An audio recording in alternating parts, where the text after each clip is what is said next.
Sup mga karoks? Welcome to my vlog. In this video nga, ito yung tinatawag kong unsolicited flexing of our family reunion. Hindi ako nabulol. Pero kakurisong. Pumunta nga ng El Nido ang aming team. Maagang kami nagbiyahe mula Puerto Princesa hanggang El Nido. Hindi nga kami lahat sa pamilya ay nakapunta rito dahil mga busy nga. Nagpaantay na lang kami sa kapatid kong si Hark Roca na naka-destinyo sa El Nido. Dahil nga hindi pa namin alam kung saan tong venue. Ng second family grand reunion ngayong taong ito. Dito nga pala ito sa La Tranquilidad na matatagpuan dito sa may Sibaltan. Maganda siya dahil twin beach. Napapalibutan kasi siya ng magandang dalampasigan. Dalampasigan, Tagalog yan. Nakakatuwa lang dahil kahit na binagyo kami, dumating kami with tranquility.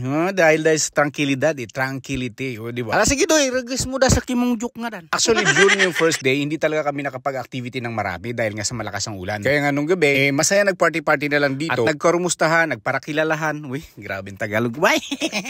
And we found out na napakarako pala talaga ng kapamilya naming Fabregas dito sa El Nido, Palawan. At ang dami rin pala talagang mga talente dito. Alam niyo, nakakatuwa lang talaga yung mga ganitong pagkakataon. Hindi man madalas, pero at least naging posible. And benefit ng mga susunod na henerasyon. Sa totoo lang, nagpapasalamat sa mga parientes nga nag-initiate ng ganitong reunion at mga punong abala. Sa lahat ng mga representative at pamilya ng mga ito. Lolo George, Lolo Felipe, Lolo Maximo, Lolo Clemente, Lolo Vicente, and Lola Luciana. Nakakatuwa lang dahil inikot ko talaga ng mga nagtitiripok-poka dyan para makilala sila. Matabang salamat daig, na-appreciate namin ang among napaka-witty at saka napaka-active nga host. At na talaga responsible para ma-organize ang among event nga dahil. Durong kambang sa mga Painoyno dahil duro lang kambang dahil talagang insigurado amang mga gurang-gurang digi na no one will left behind or is left behind. Ano?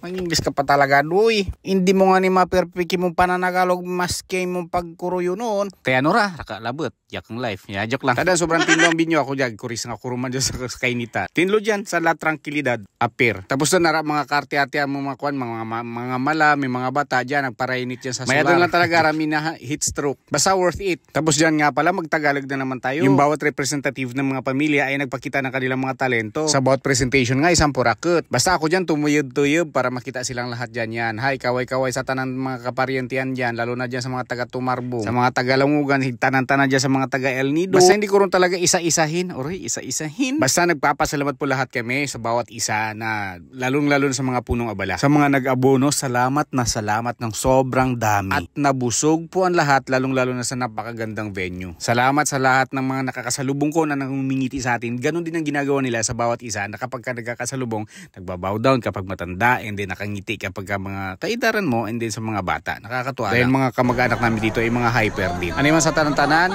Magkirita kita, ngirit kita lamang. At sana yung mga ganito pagkakataon ay maulit muli.